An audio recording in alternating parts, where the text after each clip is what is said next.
Baruch atah Adonai Eloheinu melech haolam she'akol nihya bidbaro.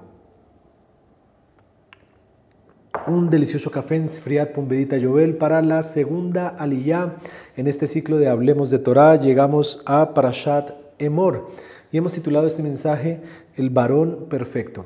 Es un tema supremamente álgido.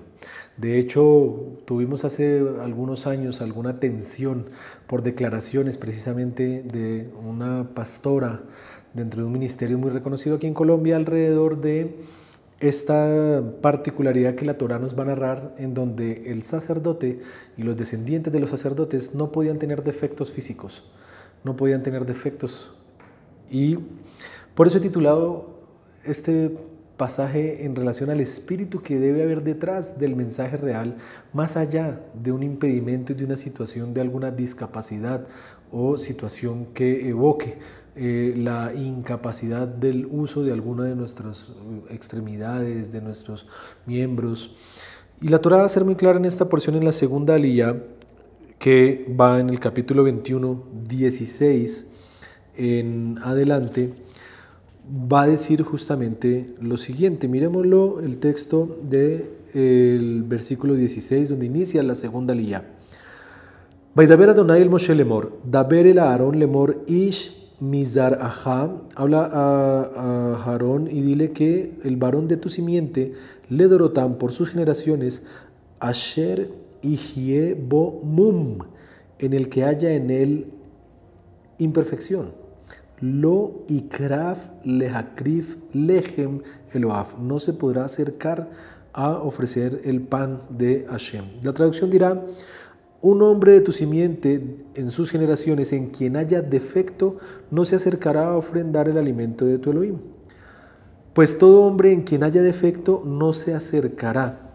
Verso 18 vuelve y lo reitera diciendo: Ki hol ish asher bo mum lo ikraf. Y empieza a decir, si está ciego, si está cojo, que tiene la nariz de determinada forma, que tiene un miembro más grande que el otro, que tenga una pierna fracturada, una mano, no puede ser Cohen en funciones, puede participar de la comida, del servicio de lo que se ofrecía Levítico, mas no podía ofrecerlo. Y estos defectos que descalifican al sacerdote nos pone a pensar un poco, vaya, ¿por qué la Torá era tan exigente en ese sentido? Está haciendo discriminación, pero tenemos que entender que hay unas cualidades que son necesarias para desarrollar determinados servicios, y eso no es porque haya una discriminación o no. Una persona que carece de una capacidad no puede ejecutar determinada función o servicio porque estaría en contra de lo que debe hacer adecuadamente. Y en cuanto al servicio sagrado, hay una referencia de que el sumo sacerdote y los sacerdotes son una especie de representación de Dios y del nivel al que debemos llegar o evocar en nuestra vida para llegar a esa perfección. Y por eso es que el texto que he querido traer es un pasaje muy bonito que Rab Shaul en la carta a los Efesios capítulo 4 versículo 13 nos invita y dice, podemos leer desde el versículo 12, a fin de perfeccionar a los santos para la obra del ministerio, para la edificación del cuerpo de Mashiach. El Mashiach es un representante del sumo sacerdote y su cuerpo implica también ese simbolismo del cuerpo del sacerdote que debería ser perfecto. Y sabemos entonces, según el relato de este que estamos leyendo de Efesios de Pablo, es construir esa perfección, llegar a ese nivel. Dice versículo 13, hasta que todos lleguemos a la unidad de la fe, del conocimiento del Hijo de Elohim, al varón perfecto, a la medida y estatura de la plenitud del Mashiach. A eso debemos abocar, a eso debemos llegar. Quiero cerrar con una historia que muchas veces se ha malinterpretado o se desconoce.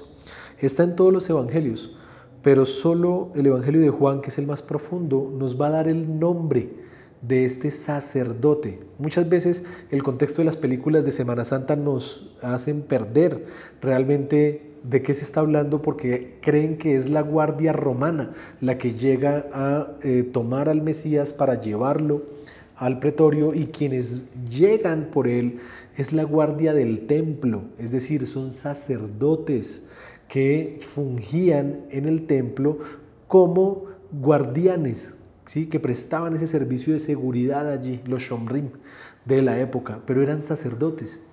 Y Pedro va a tener un acto famoso que hemos leído, que hemos visto, en donde viene y corta la oreja de uno de ellos.